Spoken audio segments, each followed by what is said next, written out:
Hello student and welcome you all in today's lecture. First question is how all you are doing.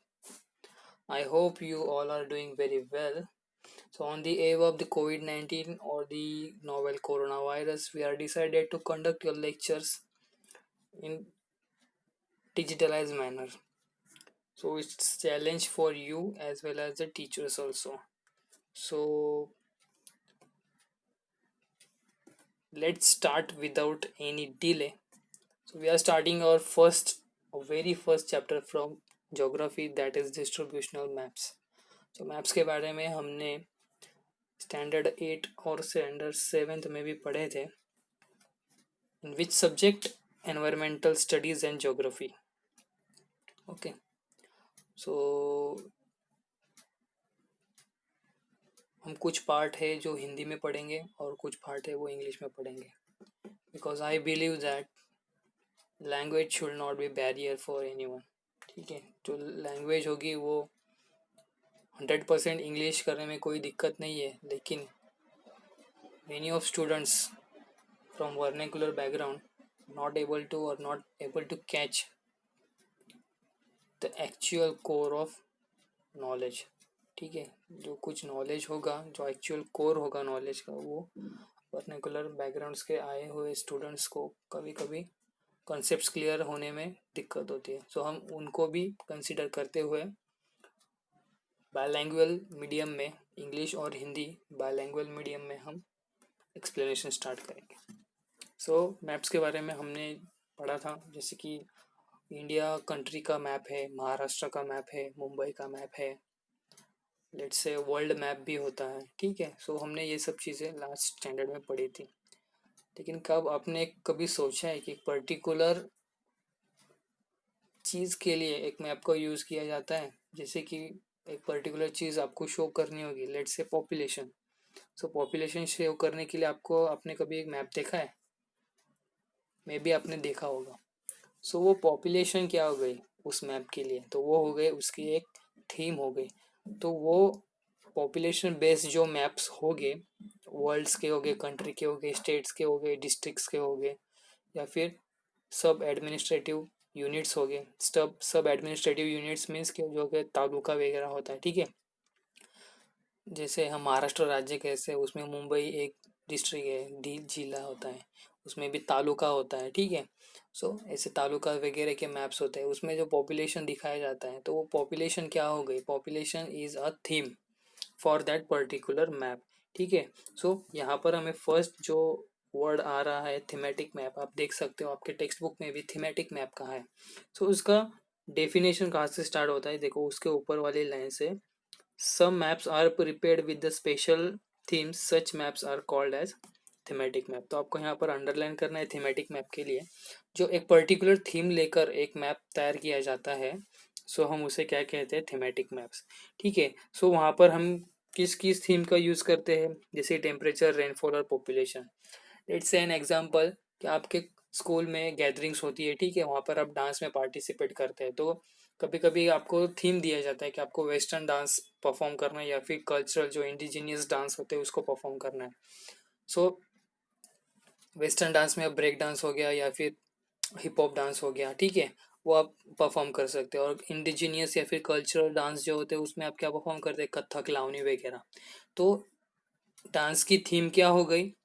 Western dance और cultural dance. ठीक है, सो उसी प्रकार maps के भी themes होते हैं. जैसे कि यहाँ पर हमने क्या लिया है? Temperature, rainfall and population. मतलब जो मैप टेम्परेचर दिखाएगा वो हो जाएगा टेम्परेचर बेस्ड मैप, जिस मैप में आपको रेनफॉल दिखेगा वो हो जाएगा रेनफॉल बेस्ड मैप, और जो हो जाएगा पॉपुलेशन बेस्ड मैप, जो थर्ड वन हो जाएगा. सो ये क्या हो गए? ये हो गए थीम्स हो गए, ये हो गए वेरिएबल्स कहते हैं इसे. ठीक है, डिस्ट्रीब्यूशन. ठीक है, वेरियस वेरिएबल्स कहते हैं. सो इसी मैप्स में है ना, जो हमें एक जो नया टर्म है स्टैटिस्टिकल डेटा, यहाँ पर आप देख सकते हो स्टैटिस्टिकल डाटा. आपको यहाँ पर लिखना है to represent number, sorry which represent number. आपको यहाँ पर लिखना है, साइड में पेंसिल से लिख लेना, विच रिप्रेजेंट नंबर. ठीक है, स्टैटिस्टिकल डेटा का मीनिंग क्या हो गया? विच रिप्रेजेंट नंबर. मतलब जो भी नंबर हम देखेंगे, जैसे कि मैंने आपको पूछा कि आपकी एज क्या है, तो आप सब लोग बोले कि 15 साल की हमारी एज है.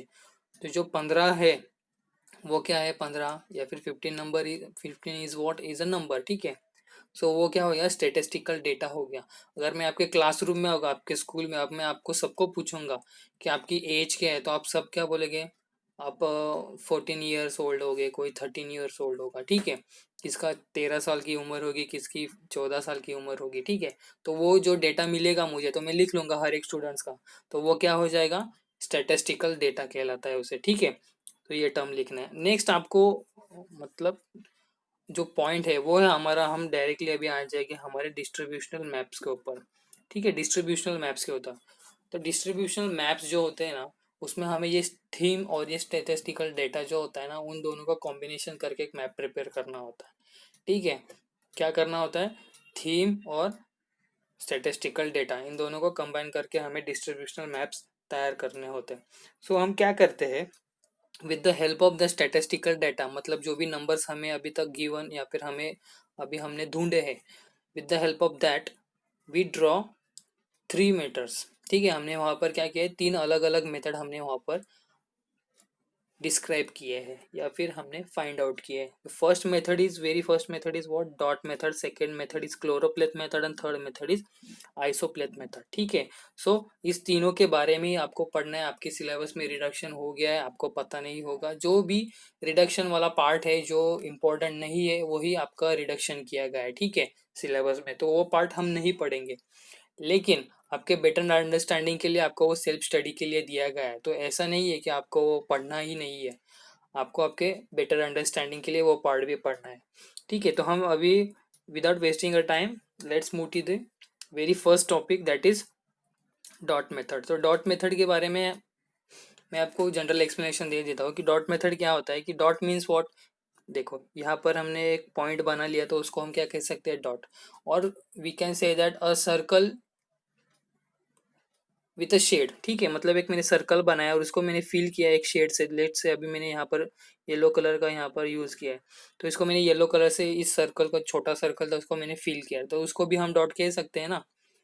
सो वेरी गुड, सो इसको हम डॉट कहते हैं। तो उस डॉट का देखो, कोई डॉट बड़ा होता है, ठीक है, और कोई डॉट थोड़ा सा छोटा होता है उससे, और कुछ और भी छोटा होता है, ठीक है। तो इसके साइजेस है 3 अलग अलग, ये सबसे छोटा, ये सेकेंड वन है और ये थर्ड वन है। तो थर्ड वन इज व्हाट, सबसे बड़ा है, तो उसकी वैल्यू क्या हो जाएगी, बड़ी, एज ऑब्वियस, ठीक है ना, कि वो बड़ा डॉट है, इसके वजह से उसकी वैल्यू बड़ी हो जाएगी। और जो फर्स्ट वन है वो तो छोटा है, तो उसकी वैल्यू क्या हो जाएगी, कम हो जाएगी एज कम्पेयर टू। सो उसका साइज भी मैटर करता है, जो डॉट होता है उसका साइज मैटर करेगा, जो बड़ा है और छोटा है। और इसकी वैल्यू भी मैटर करेगी, क्योंकि ये बड़ा है तो इसकी वैल्यू बढ़ जाएगी, और ये छोटा है तो इसकी वैल्यू कम हो जाएगी। सो डॉट मेथड का भी हम मैप में इसी प्रकार यूज करते हैं। तो मैं यहाँ पर पढ़ता हूँ, a dot map is prepared using statistical data. Underline करो ये सेंटेंस, स्टैटिस्टिकल डेटा को बॉक्स कर लेना, स्टैटिस्टिकल डेटा। तो डॉट मैप कहाँ से प्रिपेयर किया जाता है, स्टैटिस्टिकल डेटा के हिसाब से प्रिपेयर किया जाता है, ठीक है। अगर मुझे कोई डॉट पर्टिकुलर बताना है, जैसे कि मैंने अभी अभी वो आती, बड़ा डॉट होगा या फिर छोटा डॉट होगा, तो बड़ा डॉट होगा वो क्या हो जाएगा, उसकी ग्रेटर वैल्यू होगी, तो वो कैसा मुझे मुझे पता चलेगा कि वो बड़ा है, वो मुझे पता चलेगा स्टेटिस्टिकल वैल्यू के हिसाब से। लेट्स से कि हमने अभी अभी कहा कि समझो टेम्परेचर, ठीक है, टेम्परेचर राजस्थान में ज़्यादा होगा या फिर हिमालय में ज़्यादा होगा, सीधी सीधी बात है, राजस्थान में ज़्यादा होगा और हिमालय में टेम्परेचर कम होगा। सो हम टेम्परेचर के हिसाब से हम अगर देखेंगे, तो हमें राजस्थान के लिए हम बड़ा डॉट करेंगे, और जो हिमालय है उसके लिए हम कम छोटा वाला डॉट करेंगे। तो वो बड़ा वाला डॉट जो होगा वो क्या रिप्रेजेंट करेगा, कि टेम्परेचर जो है राजस्थान में वो हो जाएगा ज़्यादा, और छोटा डॉट हिमालय में है, इसीलिए वो छोटा वाला डॉट होगा वो क्या रिप्रेजेंट करेगा, कि जो टेम्परेचर है हिमालय में वो कम है। लेट्स से अनदर एग्जांपल, जैसे कि मेघालय जो हमारे ईस्टर्न स्टेट्स है, नागालैंड, असम, त्रिपुरा, मणिपुर, ठीक है, ये जो ईस्टर्न साइड के जो हमारे इंडिया के कंट्री आप देखोगे, तो ईस्टर्न साइड में जो स्टेट्स है उसमें जो मेघालय है ना, उसमें सबसे ज़्यादा बारिश गिरती है। और राजस्थान में आप देखोगे तो राजस्थान में एज कम्पेयर टू कम बारिश गिरती है। मुंबई में एज कम्पेयर टू राजस्थान के थोड़ा ज़्यादा बारिश गिरती है, लेकिन मेघालय में सबसे ज़्यादा बारिश गिरती है, ठीक है। तो वो हमें रेनफॉल कैलकुलेट करने के बाद जो डाटा मिलेगा कि उसमें 150 150 mm रेनफॉल हुआ इंडिया, और सॉरी, मुंबई में 100 mm का रेनफॉल हुआ है, ठीक है। तो वो स्टेटिस्टिकल डेटा के हिसाब से हम क्या करेंगे, उस एक डॉट बनाएंगे, उस डॉट की एक पर्टिकुलर वैल्यू रखेंगे और उसको उस पर्टिकुलर जगह पर हम मेंशन कर देंगे। तो इसीलिए क्या करते हैं, यहाँ पर फर्स्ट सेंटेंस जो इंपॉर्टेंट है, dot map is prepared using statistical data. Next, while preparing dot maps only data gathered through counting is used, ठीक है। तो डेट डॉट जो डॉट मैप्स है, यहाँ पर सेकेंड आपको अंडरलाइन करना है, counting, sorry, counting is use, ठीक है। यहाँ पर data gathered through counting is use, इसको आपको अंडरलाइन करना है। मतलब जो भी डॉट मेथड होगा ना, मैंने अगर आपको कोई भी कहे कि डॉट मेथड हम किससे प्रिपेयर करते हैं, तो हम वहाँ पर कह सकते हैं कि dot method, sorry, dot maps only data gathered through counting is use. मतलब डॉट मेथड हम जो बनाएंगे ना, उसमें हम क्या करेंगे, सिर्फ जो भी काउंटिंग वाला डेटा होगा सिर्फ हम उसको ही उसमें कंसिडर करेंगे। नेक्स्ट लाइन हम पढ़ेंगे, the way a variable is distributed throughout the region, the dot are used to show its distribution on a map. For example, the population of the region and the distribution of the land. ठीक है, जो भी distribution किया जाएगा ना, जो वो dots होगा, मतलब कई जगह पर ज्यादा डॉट्स हो गए, कई जगह पर कम डॉट्स हो गए, तो उसका मीनिंग क्या होगा, जहाँ पर ज्यादा डॉट है और वो डॉट हम क्या रिप्रेजेंट कर रहे हैं, लेट से हम पॉपुलेशन, जैसे कि यहाँ पर एग्जांपल दिया है, तो जहाँ पर सबसे ज्यादा डॉट्स हो गए उसका मीनिंग क्या हो जाए कि वहां पर सबसे ज्यादा पॉपुलेशन है, और जहाँ पर कम डॉट्स है तो हम क्या कह सकते हैं वहां पर कि वहां पर पॉपुलेशन कम है। या फिर लेट से हम कैटल्स का, यहाँ पर डिस्ट्रीब्यूशन ऑफ कैटल्स का है, जहाँ सबसे ज्यादा कैटल्स हो गए हम क्या कहेंगे कि वहां पर ज्यादा कैटल्स है, और जहाँ पर डॉट्स कम हो गए तो वहां पर क्या हो जाएगा, कैटल्स का डिस्ट्रीब्यूशन कम होगा।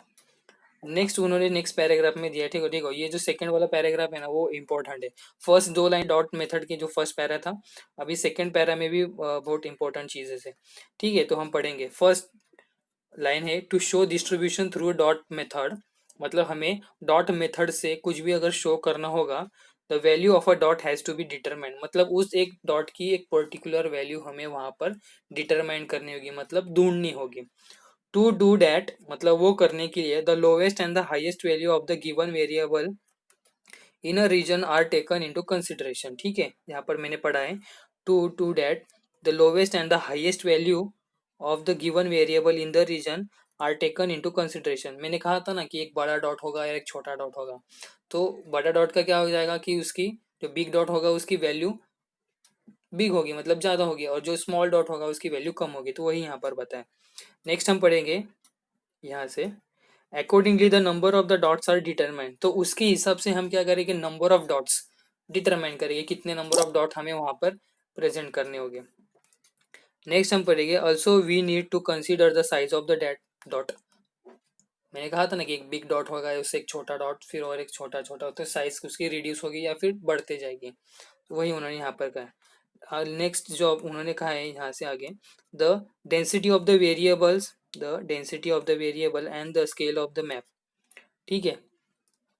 देखो हमने क्या क्या करना है, we need to consider the size of the dot, the density of the variable and the scale of the map. हमें जो डॉट मेथड का यूज करके डॉट मैप बनाना होगा ना, तो हमें तीन चीजों का यहाँ पर ध्यान रखना होगा। फर्स्ट जो है साइज ऑफ द डॉट, जो डॉट की साइज होगी वो। नेक्स्ट जो डेंसिटी ऑफ द वेरिएबल, मतलब मैंने कहा था ना कि किसी एक पर्टिकुलर जगह पर ज्यादा पॉपुलेशन होगी या किसी एक पर्टिकुलर जगह पर कम पॉपुलेशन होगी, तो वही उन्होंने कहा है कि डेंसिटी, डेंसिटी मीन्स जहाँ ज्यादा डॉट्स दिखेंगे वहाँ डेंसिटी ज्यादा है, और जहाँ पर कम डॉट्स दिखेंगे वहाँ पर आपकी डेंसिटी कम होगी। और नेक्स्ट क्या दिखा है, the scale of the map. Scale of the map आपको पता है कि हम अगर मैप जूम करोगे और मैम क्या बोलते हैं एडजस्ट करके रिड्यूस करोगे, तो उसका स्केल बनता है, ठीक है। स्केल मतलब उसका एक नंबरिंग होता है पर्टिकुलर, मैं आपको आगे एग्जांपल दे दूंगा नेक्स्ट में, तो आपको समझ में आएगा वो क्या है।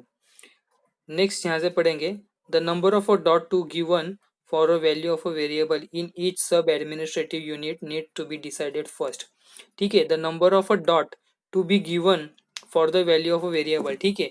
मतलब हमने क्या कहा था, जो वेरिएबल्स है, वेरिएबल्स मैंने शुरुआती में कहा था क्या थे, पॉपुलेशन, टेम्परेचर, रेनफॉल, ये हो जाएगी वेरिएबल।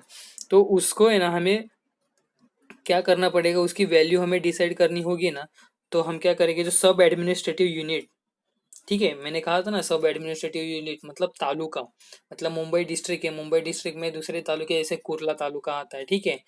घाटकोपर एक तालुका वगैरह, मतलब ऐसे छोटे छोटे गांव वगैरह होते हैं, तो उस लेवल पर जाके हमें वो काउंटिंग करना पड़ता है।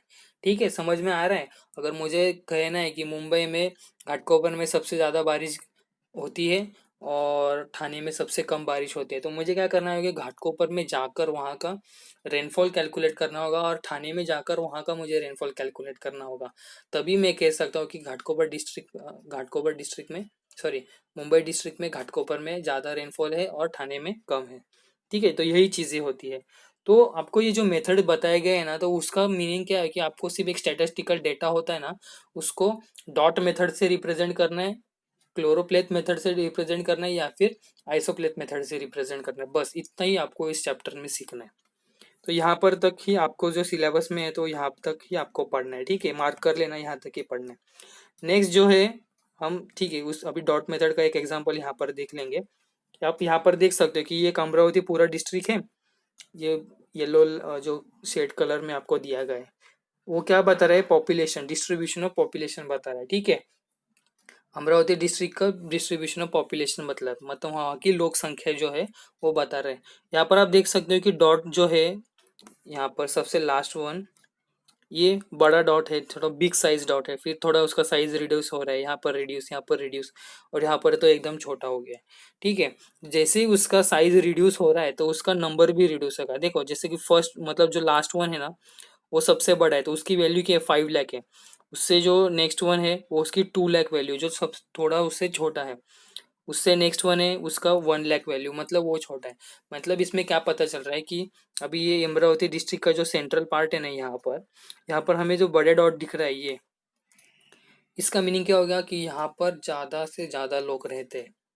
तो इस डिस्ट्रिक्ट में जो नंबर ऑफ डॉट्स भी आप अगर काउंट करेंगे तो बहुत होगी, एज कम्पेयर टू अगर यहाँ पर देखो, ये जो सेकंड नंदुरबार इसको जिला कहते हैं, सॉरी गढ़, ये चिखलदरा, इसे क्या कहते हैं, चिखलदरा के नाम से इसको जाना जाता है। तो यहाँ पर आप डॉट्स की जो काउंटिंग करोगे तो देखो कितना कम है यहाँ पर काउंटिंग, और यहाँ पर आप काउंट करोगे तो बहुत ज़्यादा है। तो आपको समझ में आ रहा है कि यहाँ पर जो पॉपुलेशन है अमरावती की, जो मिडल पार्ट ऑफ अमरावती है, वहाँ पर पॉपुलेशन ज़्यादा है और इस चिखलदरा में कम है। तो इसका एक जोग्राफिकल फैक्टर भी है कि चिखलदरा मतलब क्या है, वहाँ पर जंगल वगैरह ज़्यादा है, पहाड़ी एरिया है, माउंटेन्स वगैरह है। ठीक है, तो वहाँ पर लोग रहना पसंद नहीं करते, लोग सिटीज़ में रहना पसंद करते हैं, इसीलिए यहाँ पर जो पॉपुलेशन है वो ज़्यादा है। ठीक है, तो यही पॉइंट्स जो है डॉट मेथड के, हमने इस मैप के थ्रू देख लिया। तो ये जो मैप है, यहाँ पर आपको डॉट दिख रहे हैं, तो आपको समझ में आना चाहिए कि ये जो मैप है वो डॉट मेथड का मैप है। नेक्स्ट हम पढ़ेंगे ये जो है क्लोरोपेथ मैथ है। ठीक है, इसको मैं बताता हूँ। तो क्लोरोपेथ मैप में आपको यहाँ पर अंडरलाइन करने वाली फर्स्ट सबसे पहली चीज है, देखो, इन this map the data regarding various geographical variables is shown by, देखो, तो यहाँ पर जो वेरियस जियोग्राफिकल वेरिएबल्स है ना, उसका जो डाटा कलेक्ट किया जाता है उसको किससे शो किया जाता है, बाय शेड और टिंट्स ऑफ वेरियस कलर। इसको आपको अंडरलाइन करना है, शेड और tints of various colour. Tints का मीनिंग भी शेड ही होता है। ठीक है, मतलब शेड ऑफ कलर। आपको पता है ना शेड ऑफ कलर क्या होता है, कि एक डार्क, मतलब हमने लेट्स कंसिडर पिंक, पिंक में हम डार्क पिंक कहते हैं और लाइट पिंक भी कहते हैं। उसके बीच में भी बहुत सारे शेड्स आते हैं, मतलब एक होता है कि डार्क ऑफ डार्क पिंक होता है और एक लाइट ऑफ लाइट पिंक होता है। ठीक है, आपने ऐसे बहुत सारे कलर भी देखे होंगे। तो वो पिंक एक कलर है, उसमें जो अलग अलग है, जो उसके डार्क है और जो लाइट है उसके शेड्स हो गए। ठीक है, तो उसका जो कॉन्सेंट्रेशन है वो कम हो जाता है। हम यहाँ पर अभी एक एग्जांपल देखेंगे। यहाँ पर हमने पिंक कलर, यहाँ पर जो फर्स्ट वन है उसका कलर डार्क है और जो लास्ट वन है उसका कलर लाइट है, और इसके बीच में अलग अलग शेड्स आ गए। ठीक है, इसके हमने पार्ट्स किए थे। तो यही, इसको ही हम ध्यान में रखते हुए, ये जो है ना शेड, यही आइडेंटिफाई करता है कि ये क्लोरोप्लेथ मेथड है कर, सॉरी क्लोरोप्लेथ मैप है करके। ठीक है, सेकेंड हम यहाँ से पढ़ेंगे, while making such a map the data used for different variables is obtained through various process such as a measurement and surveying। ठीक है, तो ये हमने डॉट मेथड में क्या पढ़ा था कि हम काउंटिंग करते हैं, हम काउंट करके पता करते हैं। जैसे पॉपुलेशन का मैप था, ठीक है, अमरावती का हमने अभी भी देखा था।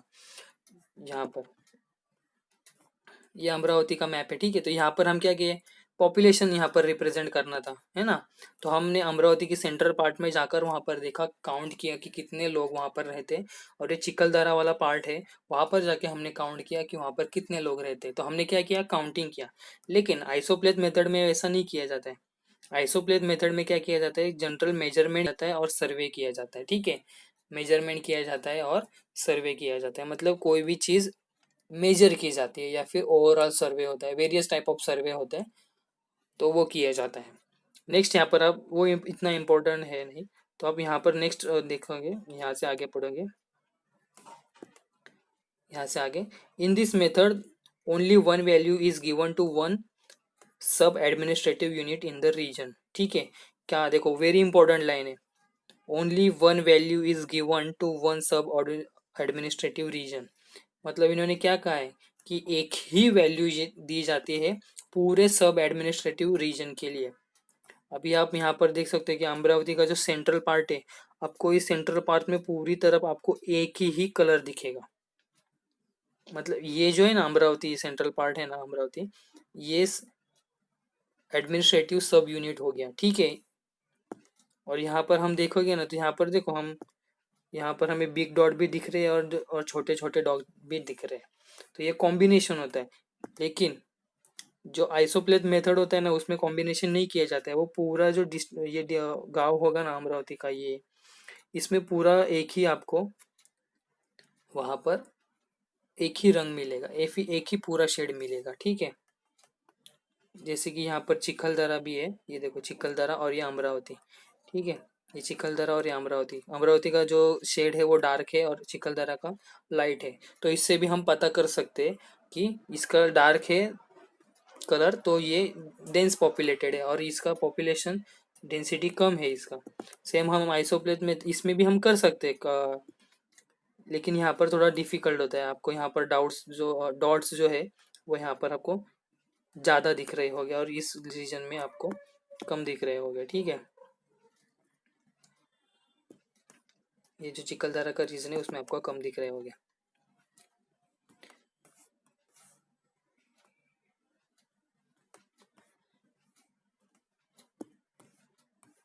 नेक्स्ट हम पॉइंट पढ़ेंगे उसमें, यहाँ से, the smallest and the largest value of the given data of the variable are taken into consideration, ठीक है। जैसे हमने डॉट मेथड में देखा था कि 5 लाख के लिए जो बिग डॉट है और जो कुछ 10,000 के लिए था वो स्मॉल डॉट था, ठीक है। वैसे ही क्लोरोप्लेथ मेथड में भी यही कॉमन पॉइंट है कि यहाँ पर हमें स्मॉलेस्ट और ग्रेटेस्ट वैल्यू यहाँ पर फाइंड करनी होती है। और फिर उस जो फाइंड किया हुआ वैल्यू जो होता है ना, जो स्मॉलेस्ट होता है, एक हायर नंबर होगा एक स्मॉलर नंबर होगा, उसका क्या करना है, उसको आपको वेरियस क्लासेस में उसको डिवाइड करना होगा। देखो यहाँ पर लिखा है, after that 5-6 classes are made, मतलब वो जो हाईएस्ट नंबर और लोएस्ट नंबर है उसके बीच में आपको पार्ट्स करने होंगे 5-6 क्लासेस में। Each class is assign to tint of a shade colour, मतलब उसका एक जो पार्ट बनाया जाएगा ना, मतलब देखो मैंने क्या कहा कि एक great value sorry largest value है वो, और एक स्मॉलेस्ट वैल्यू है। स्मॉलेस्ट वैल्यू के लिए जो शेड है वो थोड़ा लाइट है, और जो लार्जेस्ट वैल्यू है जो फर्स्ट वन है उसका शेड ज़्यादा है। उसके बीच में भी आपको 2-3 शेड्स मिल रहे हैं, देखो यहाँ पर 3 शेड्स दिख रहे हैं। तो इसका मीनिंग क्या होगा, उसकी हर एक शेड की एक अलग अलग पहचान होगी, मतलब हर एक शेड की अलग अलग वैल्यू होगी, तभी तो हम उसे डिस्टिंग्विश करेंगे ना। तो यहाँ पर आप देख सकते हो कि मैं यहाँ पर जनरली कह सकता हूँ कि देखो ये अमरावती होगा, इसमें सबसे ज़्यादा लोग रहते हैं। फिर उसके बाद ये अचलपुर है, यहाँ पर लोग ज़्यादा रहते होंगे। फिर ये मोर्शी है, वरुद है, यहाँ पर लोग कम रहते होंगे। फिर तिसवा है, उससे कम लोग यहाँ पर रहते हैं, और सबसे कम लोग चिकलदरा में रहते हैं। तो हम जनरली यहाँ से इसे शेडिंग्स क्यों दिए गए कि आपको डायरेक्टली पता होना चाहिए, पता कर सकते हैं आप लोग कि वो शेड्स के थ्रू कि वहाँ पर पॉपुलेशन ज़्यादा है या कम है, ठीक है। तो यहाँ से आगे पढ़ेंगे, द शेड्स और the patterns become darker with the increasing value of the given variable and the draw accordingly on the map is given classification, ठीक है। वही मैंने कहा ना कि जो ज़्यादा पॉपुलेशन होगा तो उसका शेड ज़्यादा मतलब डार्क हो जाएगा, और कम पॉपुलेशन होगा तो उसका शेड कम हो जाएगा, ठीक है। तो आप ये पढ़ लेना, आपको समझ में आ जाएगा। नेक्स्ट जो है हमारा है थर्ड मेथड और लास्ट मेथड है आइसोप्लेथ मेथड है। ठीक है, तो आइसोप्लेथ मेथड क्या होता है कि एक लाइन होती है और उस लाइन, समझो ये एक लाइन है, ठीक है, इस लाइन पर अगर मैंने यहाँ पर कुछ काउंट किया, लेट्स से मैंने यहाँ पर टेम्परेचर काउंट किया जो है 10 डिग्री सेल्सियस, ठीक है, 10 डिग्री सेल्सियस में यहाँ पर काउंट किया, इसी लाइन पर मैंने यहाँ पर कुछ टेम्परेचर काउंट किया, वो भी 10 डिग्री सेल्सियस ही आ रहा है, और यहाँ पर भी मैंने 10 डिग्री सेल्सियस ही टेम्परेचर काउंट किया है। मतलब ये क्या हो गया कि तीनों जगह पर मुझे क्या मिल रहा है, सेम जो टेम्परेचर है मिल रहा है, 10 डिग्री 10 डिग्री 10 डिग्री, ठीक है। लेकिन मैंने अगर यहाँ पर काउंट किया तो मुझे मिल रहा है 15 डिग्री सेल्सियस, मतलब 15 डिग्री सेल्सियस मिल रहा है, और यहाँ पर मैंने काउंट किया तो यहाँ पर मुझे 8 डिग्री सेल्सियस मिल रहा है। ठीक है, तो इसका मतलब क्या है, जो ये तीनों पॉइंट है ना, एक सेम लाइन से हमने यहाँ पर कनेक्ट किया है, तो इसे हम आइसोप्लेथ मेथड के साथ ही कंपेयर कर सकते हैं।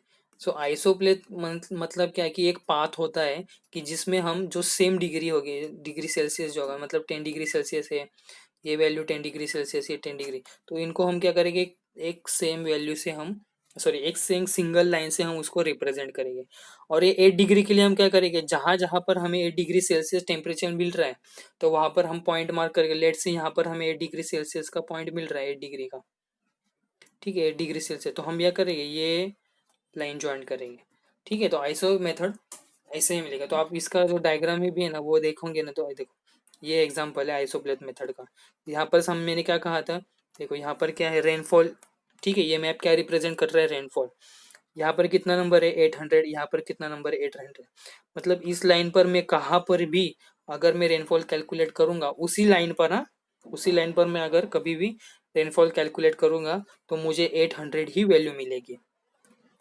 और ये 900 वाली लाइन पर मैं अगर रेनफॉल कैलकुलेट करूंगा तो मुझे 900 ही मिलना है। लेट से मैंने यहाँ पर 1200 वाली जो लाइन है उस पर मैंने यहाँ पर, मुझे अगर रेनफॉल कैलकुलेट करना है तो मुझे उस लाइन पर, पूरी लाइन पर मैं कितने भी बार मैंने काउंट किया ना तो मुझे एक ही वैल्यू मिलेगी। सो आइसोप्लेथ मेथड का यही थोड़ा सा यूनिफिकेशन होता है, थोड़ा सा वो डिफर करता है। ठीक है, so in this map the distribution was shown with the help of the line showing equal value. ठीक है, इसको अंडरलाइन करना। तो ये मैप क्या करता है, मैंने क्या कहा था,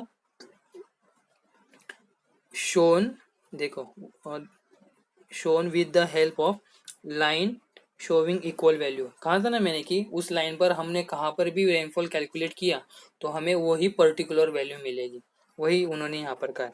नेक्स्ट हम पढ़ेंगे यहाँ से, with the distribution of the variable of the variables is continuous, sorry, when the distribution of the variable is continuous, the isopleth method is then used to show the distribution। ठीक है, मतलब हमें क्या करना है, वेरिएबल इज कंटिन्यूस होगा, ये underline कर लेना, सबसे ज़्यादा इंपॉर्टेंट वर्ड ये है, वेरिएबल इज कंटिन्यूस। जब वेरिएबल क्या होगा, कंटिन्यू होगा, मतलब ऐसा नहीं ना कि रेनफॉल एक ही पर्टिकुलर जगह पर ही ज़्यादा होगा और एक पर्टिकुलर जगह पर कम होगा, नहीं।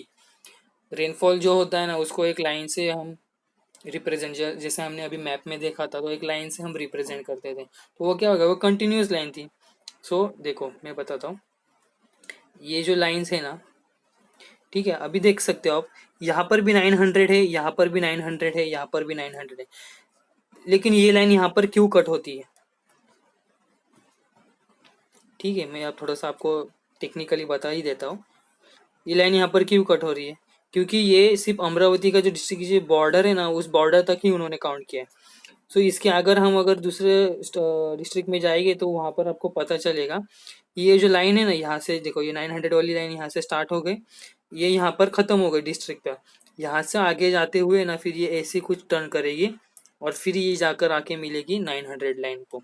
तो इसका मतलब क्या हो गया कि अमरावती डिस्ट्रिक्ट में अगर हमने यहाँ पर अगर रेनफॉल काउंट किया, यहाँ पर रेनफॉल काउंट किया और यहाँ पर भी रेनफॉल काउंट किया, तो वो क्या हो जाएगा, 900 ही मिलेगा। लेकिन अमरावती डिस्ट्रिक्ट के बाहर जो व्हाइट वाला पोर्शन दिख रहा है, यहाँ पर भी हमने रेनफॉल काउंट किया है या फिर यहाँ पर, तो यहाँ पर भी हमें 900 ही मिल रहा है। तो यहाँ ये ऐसा नहीं है कि पर्टिकुलर एक लिमिट के तरफ ही आपको काउंट करना है, तो ये कंटिन्यूस है ना, ठीक है ना।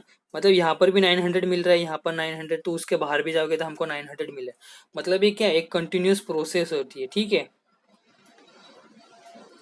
ठीक है, मैं अभी यहाँ पर आपको दिखाता हूँ कि यहाँ से 900 ये स्टार्ट हो गया, ये लाइन यहाँ पर, ये मैं पूरा जो भी ड्रॉ कर रहा हूँ ना, उस पूरे लाइन पर आपको है ना हमेशा आप रेनफॉल काउंट करोगे तो आपको सिर्फ 900 ही मिलेगा। ठीक है, देखो ये जो मैंने लाइन ड्रॉ की है येलो वाली, जहाँ पर आप किसी भी पॉइंट पर कभी भी रेनफॉल मेजर करोगे तो आपको 900 ही मिलने वाला है। तो वही पॉइंट यहाँ पर उन्होंने शो किया कि वो एक कंटिन्यूअस प्रोसेस होता है। ठीक है, कंटिन्यूअस काम करना होगा ना तो हम क्या करते हैं, आइसोप्लेथ मेथड का वहां पर यूज करते हैं।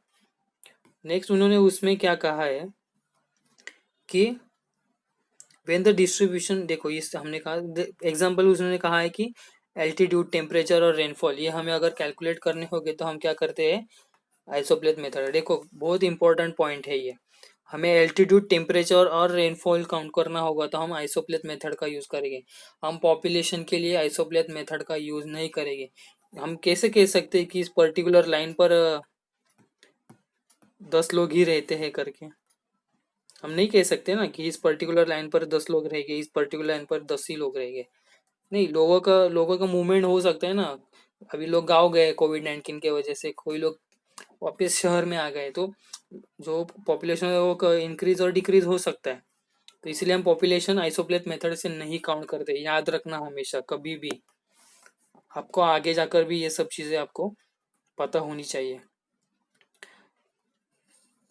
तो देखो वहां पर उन्होंने, नेक्स्ट हम कंटिन्यू करेंगे, the accurate data regarding the altitude, temperature, rainfall, ECC etcetera of the some places in the region. तो आपको क्या करना होता है, एक्यूरेट डेटा चाहिए होता है। ठीक है, जैसे मैंने कहा ना कि 900 और 800 हमने जो डिस्टिंग्विश किया है यहाँ पर, तो हमें एकदम एक्यूरेट मतलब 800 ही मिलना चाहिए, तभी हम वो राइट।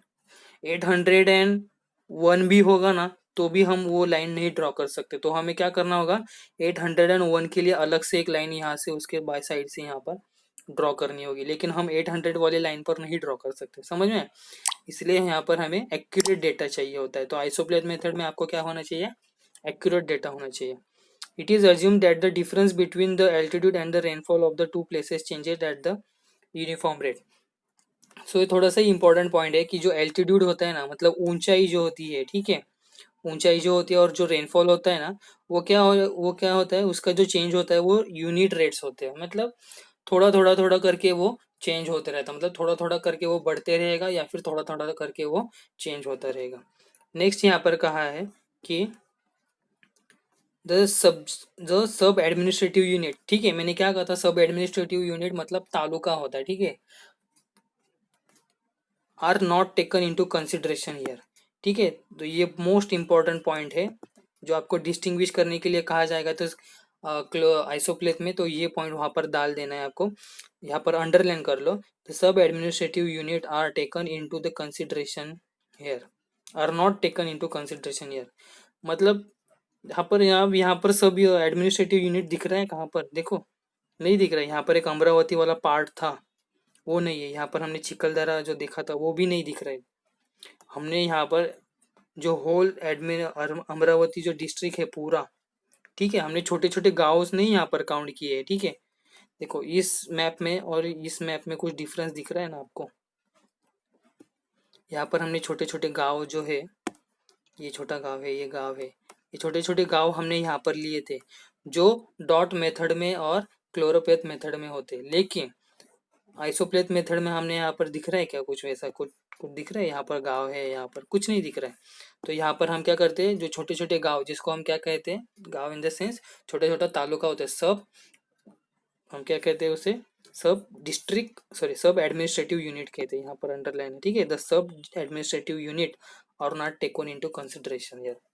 नेक्स्ट जो है, statistical data belongs to the, यहाँ से the statistical data belongs to the representative place such as known as the point related data. ठीक है, ये एक इम्पोर्टेंट पॉइंट है, आप यहाँ वो लिख सकते हैं कि स्टेटिस्टिकल जो डेटा होता है वो कहाँ से बिलोंग करता है, रिस्पेक्टिव प्लेस के वजह से। देखो मतलब मैंने कहा था ना कि एक पर्टिकुलर प्लेस पर आपको 900 रेनफॉल मिल रहा है, तो दूसरी तरफ भी आपको 900 मिल रहा है, तो पर्टिकुलर प्लेस पर ही मिलेगा। नेक्स्ट यहाँ पर हम देख सकते हो, नेक्स्ट पैराग्राफ, लास्ट पैराग्राफ है, the value of the variables are written on the map of their respective location. The value of the variables are written on the map at the respective location. If the data are more place is available, mapping of the distribution can be done more accurately. ठीक है, तो हमने क्या यहाँ पर देखा था कि हमें एक्यूरेट डेटा चाहिए होता है. तो हम ज़्यादा से ज़्यादा नंबर ऑफ डेटा कलेक्ट करोगे तो हमें और एक्यूरेसी हमारी बढ़ती जाएगी. जैसे हम सम सॉल्व करते थे फर्स्ट टाइम में हमारे 2-3 जगह पर गलतियाँ होती है, उसमें से हमारी 1-2 गलतियाँ नेक्स्ट टाइम हम वही सम सॉल्व करेंगे तो वो गलतियाँ कम हो जाए तो हमारी क्या होती है, एक्यूरेसी बढ़ते जाती है. वैसे ही हम अगर ज़्यादा से ज़्यादा हम डेटा कलेक्ट करेंगे तो हमें क्या होगा, हमारी एक्यूरेसी बढ़ती जाएगी. तो आप देख सकते हो, देखो जैसे हम मैं अभी लाइव एग्जांपल लेता हूँ कि आपके बचपन में आप कभी न्यूज़ सुनते होगे तो आपको देखा होगा कि जो हमारा वेदर डिपार्टमेंट होता है कि वो कहता है कि आज मतलब 24 घंटे में बहुत सारी बारिश गिरेगी. लेकिन हम देखते हैं कि वो उस दिन पूरा मतलब हमें पूरा फुल सन दिखता है, मतलब हमें कोई बादल न कुछ बारिश का एक बूंद भी नहीं गिरता है. तो वो पहले ज़माने में वैसा होता था. लेकिन अभी जैसे वेदर डिपार्टमेंट कहता है ना कि बारिश ज़्यादा गिरने वाली है नेक्स्ट 24 घंटे में, तो अभी उनका जो अंदाज़ा होता है, जो क्या बोलते हैं उसको, प्रोबेबिलिटीज जो वो लोग किया करते थे, तो वो अब एक्यूरेट होते जा रहे हैं. समझ रहे हैं? ऐसी इसी प्रकार होता है. जैसे कि हम अर्थक्विक का जो नहीं बता सकते ना कि अर्थक्विक कब आएगा. मैं तो नहीं, जैसे हम देखो हम कैलेंडर में देखते हैं कि आज फुल मून होगा या फिर देखो अमावस्या होती है या फिर पूर्णिमा होती है. हम कैलेंडर से देख के बता सकते हैं कि आज पूर्णिमा है या फिर आज अमावस्या है. वैसे हम किसी किस चीज़ पर देख कर नहीं बता सकते ना कि आज अर्थक्विक 3 बजे आने वाला है या फिर नहीं आने वाला है. समझ रहे हैं? तो अर्थक्विक के बारे में हमारे पास जो डेटा अवेलेबल है वो कम है, इसीलिए हम उस तरफ हम एक्यूरेट नहीं बता सकते. आप बहुत सारे एग्जांपल दे सकते हैं एक्यूरेसी की वजह से. ठीक है, जैसे हम कहते हैं ना कि जैसे हमारे स्पेस शटल्स वगैरह होता है, जो स्पेस होते हैं, स्पेस एयरक्राफ्ट्स वगैरह होते हैं जो हम स्पेस में भेजते हैं, मंगलयान वगैरह था, चंद्रयान था. तो हम एग्जैक्ट बता सकते हैं कि 13 तारीख 13 मार्च 2021 को हम हमारा जो सैटेलाइट होगा या फिर हमारा जो रॉकेट था वो हम चंद्रयान जो हमारा था वो हम मून पर लैंड करेंगे. वो एक्यूरेसी मिलती है, मतलब नंबर ऑफ डेटा आपको मिलते जाएगा तो आपकी एक्यूरेसी बढ़ती जाती है. तो आइसोप्लेथ मेथड जो होगा वो मैप में ना, वो एक्यूरेसी बेस्ड मेथड है. तो ये इतना ही पार्ट आपको इम्पोर्टेंट था. आगे का जो पार्ट है वो आपको सेल्फ असिस्टेंस है, आप सेल्फ एनालिसिस कर सकते हैं और इतना डिफिकल्ट नहीं है. ठीक है, और कुछ एक्टिविटीज़ वगैरह है जो इम्पोर्टेंट नहीं है ज़्यादा, लेकिन आपको वो पढ़ना है. और इसके बाद जो ये क्वेश्चंस है वो भी इजी है, इतने डिफिकल्ट नहीं है. फिर भी आपको अगर कोई क्वेश्चन समझ में नहीं आ रहा है तो आप मुझे कमेंट सेक्शन में क्वेश्चन का टाइप करके भेज देना, मैं नेक्स्ट लेक्चर में आपको कवर कर दूंगा. सो इसके बाद हमें 2 वीडियो और देखने होंगे, तो उसमें साउंड नहीं होगा, आपको सिर्फ वो वीडियो देखना है. तो फर्स्ट जो वीडियो होगा ना वो होगा, देखो हमारे जो 3 टाइप्स है ना, फर्स्ट जो वीडियो होगा वो हो जाएगा डॉट मेथड पर. सेकंड वीडियो होगा जो होगा क्लोरोप्लेथ मेथड पर, जो हमारे कोविड-19 का जो अभी चल रहा है ना, तो उसके उसके ऊपर हम क्लोरोप्लेथ मेथड का वहाँ पर एक वीडियो देखेंगे. और जो डॉट मेथड का है वो पॉपुलेशन बेस, मतलब आपको वर्ल्ड मैप दिया जाएगा, उस वर्ल्ड मैप के आपको डॉट्स दिखेंगे. तो वो डॉट्स है ना शुरुआती में कम हो गया और एट दी एंड वो बढ़ते जाएंगे. तो आपको वो सिर्फ देखना है कि डॉट मेथड कैसा यूज़ किया जाता है. ठीक है, और जो क्लोरोप्लेथ मेथड के लिए हम शेड्स यूज़ करते हैं ना, मतलब डार्क डार्क कलर होता जाता है, तो आपको वही देखना है कि शुरुआती में वो लाइट कलर था, मतलब कोविड-19 के लिए मतलब कम, मतलब लाइट कलर होगा मीन्स वर्ड क्या होगा कि वहाँ पर केसेस कम थे. और जैसे वीडियो आगे बढ़ेगा तो आपको एट दी एंड पता चल जाएगा कि जो कलर है वो डार्क डार्क होते जा रहा है या फिर उसका कलर ही चेंज हो जाएगा नेक्स्ट स्टेप में जाकर.